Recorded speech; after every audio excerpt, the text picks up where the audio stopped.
Chers frères et sœurs en Christ, je suis ravi d'être parmi vous ce matin et c'est un grand plaisir de pouvoir partager la parole de Dieu parmi vous puisqu'on est dans le même district et c'est la première fois que je peux participer à un culte ici à la Louvière.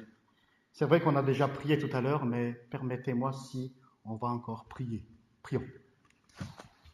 Père éternel, merci pour ta confiance que tu m'as accordée, même si je suis indigne.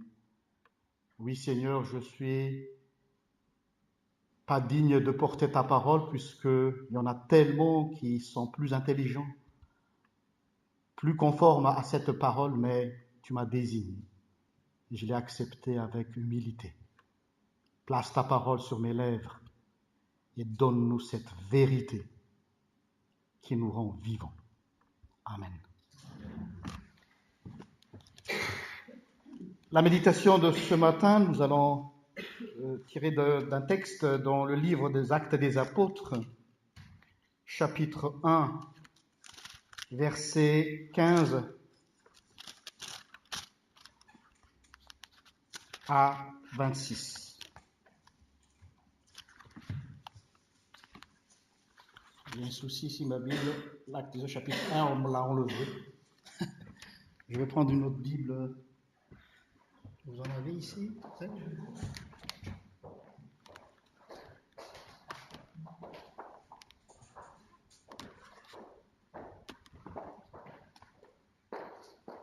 Pardon.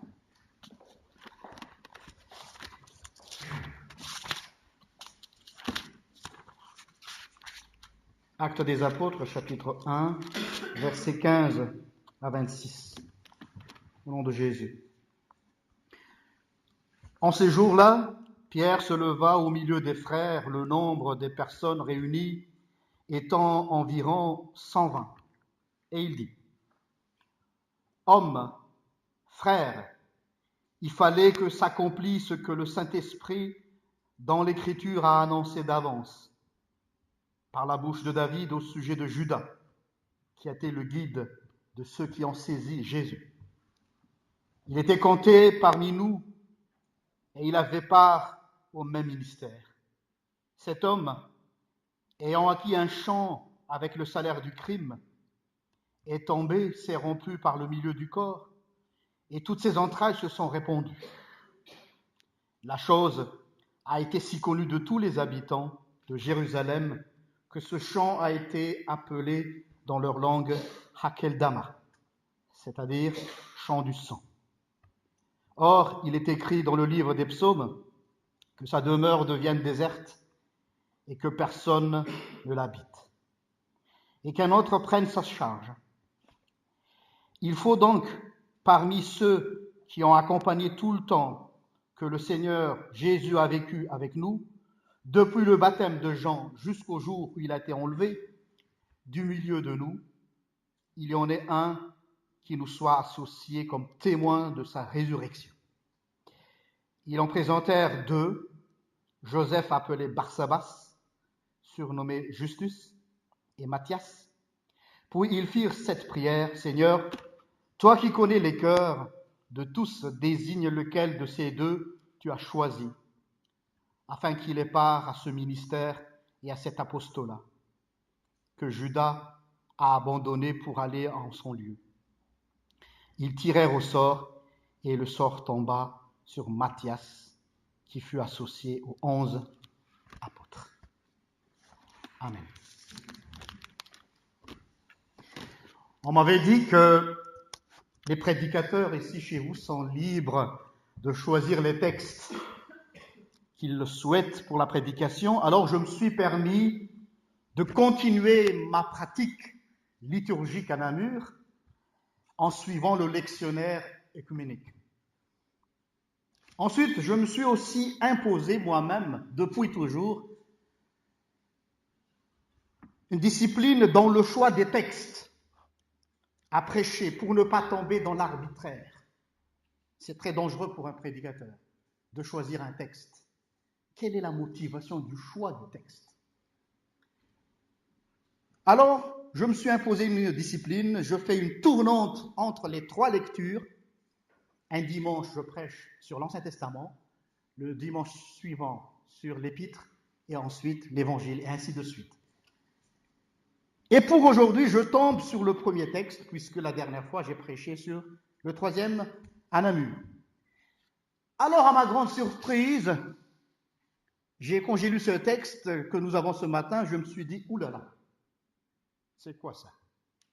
Tu vas prêcher sur un disciple qui n'avait pas sa place parmi les apôtres et aussi un disciple qui a été élu par tirage au sort. Je ne sais pas si vous étiez à ma place, qu'en penseriez-vous?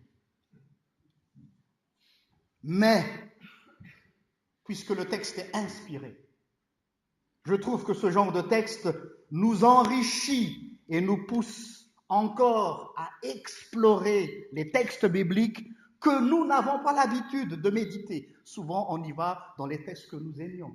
Et on ressouligne parfois même, la preuve, il y a une page qui s'est arrachée. Tellement on aime quelques passages et on laisse les autres. Alors, en faisant la synthèse de l'histoire de Judas Iscariote, parce qu'il s'agit de Judas et de Matthias, et celle de Matthias, on ne peut pas s'empêcher à penser cette question. Y avait-il une erreur de casting dans le choix des disciples? Y avait-il une erreur de casting dans le choix des disciples? Voilà la question qui m'est venue tout de suite en préparant cette méditation. Et même, concernant cet auxiliaire, parce qu'il y a plusieurs avis d'exégètes qui disent oui, il ne faisait pas partie des apôtres, c'était un auxiliaire, peu importe. Concernant cet auxiliaire des apôtres, après avoir vécu une soi-disant mauvaise expérience auprès d'un disciple que Jésus avait personnellement choisi, Judas a été choisi par Jésus, on aurait pensé que le choix de celui qui va remplacer Judas Iscariote serait plus rigoureux, puisqu'on va remplacer un traître, n'est-ce pas? Et dans la logique, il faut être plus rigoureux pour le choix du remplaçant. Or, qu'est-ce qu'on voit ici? Les disciples ont choisi Matthias par le biais d'un tirage au sort. Bizarre. Selon vous, n'y aurait-il pas de légèreté dans cette façon d'opérer? N'ont-ils pas tiré la leçon avec Judas Iscariote en faisant ainsi?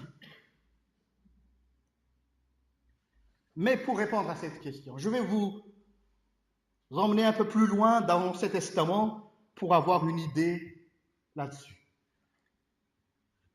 Matthias a été choisi par un tirage au sort. Rappelons-nous de la tunique du grand prêtre Aaron. Il avait un pectoral sur la poitrine où il y avait les pierres symbolisant les 12 tribus d'Israël. Et dans ce pectoral, il y avait une petite poche où on mettait ce qu'on appelle l'Urim et le Thummim, une sorte de pierre pour consulter le Seigneur, le sort divin, pour savoir quelle était la volonté de Dieu. Et on a utilisé ces pierres, l'Urim et Thummim, lors de l'élection de David. N'oubliez pas, le roi David.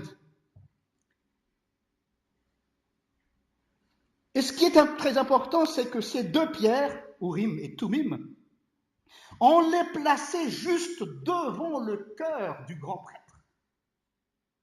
Le lieu a été indiqué par Yahvé. Ce n'était pas par hasard. Et donc, si le livre des Chroniques, par exemple, lorsque l'Éternel avait choisi David via Samuel, qui était à la fois prophète, merci pour l'illustration, et prêtre, le texte biblique dit clairement, le Seigneur s'est cherché un homme selon son cœur.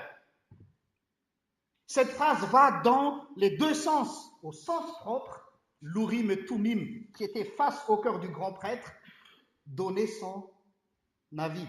Et aussi au sens figuré, c'est qu'il a été choisi par l'Éternel. Dans le sens propre, en ayant comme arrière-plan la pratique dans le choix de la personne qui deviendrait roi, les deux pierres, Urim et Thummim, n'ont pas donné un verdict clair que seulement au moment où David passait devant Samuel. Et l'Urim et Thummim, qui étaient contre le cœur de Samuel, avaient donné son verdict quand David passait. Au départ, Samuel croyait que ce serait un grand guerrier avec une gabarit qui est digne d'un roi. Or là, un petit roux, David. Mais cela montre tout un symbolique comme quoi c'est le cœur ou bien c'est le jugement de Dieu seul qui vaut à l'élection. Et cela ne dépend pas de l'apparence extérieure. D'où le choix de mon thème d'aujourd'hui, le mystère de l'élection de Dieu. Le mystère de l'élection de Dieu. Bref, le jugement de Dieu est sur le cœur du grand prêtre. En d'autres termes, le choix de l'élection dépend de sa souveraineté. Et cela se confirme dans tous les récits de la Bible. Par exemple, le choix de Jacob au lieu d'Ésaü. Ésaü qui était destiné à hériter son père. Non, c'est Jacob, le petit filou, le petit malin. C'est lui que Dieu a choisi.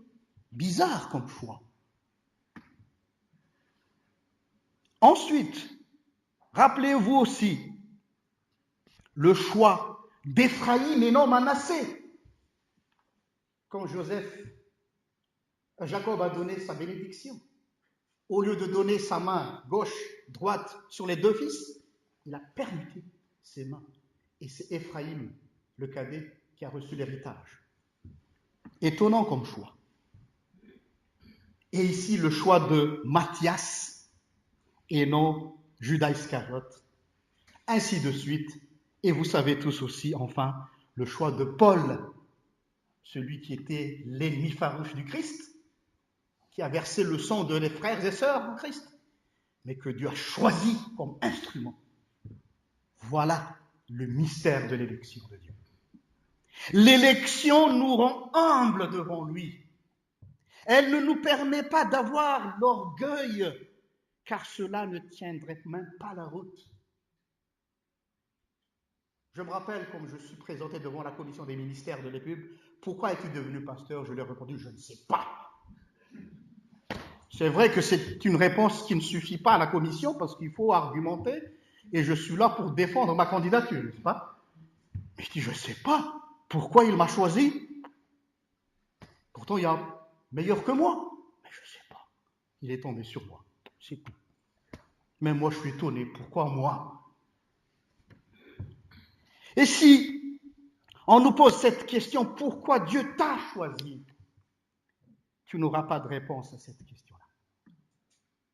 Ce qui se passe, nous contestons souvent le choix de Dieu parce que nous avons nos critères à nous, que nous avons fixés selon nos normes à nous. Non pas les normes de Dieu, mais à notre norme. L'exemple est flagrant avec l'apôtre Paul. Jésus avait annoncé à son disciple Ananias qu'il sera un instrument dans les mains de Dieu pour annoncer sa parole au roi. Et quelle était la réaction de ce frère? Il était offusqué. Non, pas lui quand même. Mais c'est quoi ça? C'est du n'importe quoi. Il a versé le sang de beaucoup de nos frères. Il a hésité d'y aller. Il était scandalisé du choix de Jésus. Et je crois que la plupart d'entre nous, moi y compris, on ferait partie d'Ananias. De non, pas lui. Pas lui. Et en plus, si nous regardons un peu plus en profondeur ce Matthias, il y a peu de passages qui parlent de lui dans les évangiles. Pourtant, le choix est tombé sur lui. Et je trouve ça merveilleux. S'il y avait pas mal d'explications, on dirait oui, mais parce qu'il a fait ceci, il a fait cela. le choix est tombé sur un inconnu. Est-ce décevant? Non, pas du tout. C'est vrai qu'il a été élu pour compléter le nombre des apôtres, mais il n'a pas été élu pour remplacer Judas Iscariote. C'est pas pour remplacer Judas Iscariote, mais pour remplir le nombre. Et c'est très important de le souligner. Chacun est unique et exceptionnel devant Dieu, et c'est cela qui fait la richesse dans le ministère pastoral. Quand un pasteur s'en va, surtout pour votre cas, parfois ça fait mal. On a du mal. Quand un pasteur s'en va, cela pourrait pour moi signifier que le Seigneur veut vous faire découvrir un autre horizon et un autre angle de sa facette que Dieu peut-être a confié à un autre. Acceptons la souveraineté de Dieu. Acceptons son jugement. Et je trouve que ce texte est extraordinaire. Au départ, il me semblait un peu bizarre, un peu sec en matière de spiritualité. Mais non, il regorge pour moi des richesses ecclésiologiques, c'est-à-dire tout ce qui est sur la vie de l'Église. Et quand les apôtres allaient chercher celui qui allait remplacer Judas Iscariote, on peut voir dans le texte que cet individu, si vous avez bien suivi la lecture, cet individu n'est pas une personne qui tombe du ciel.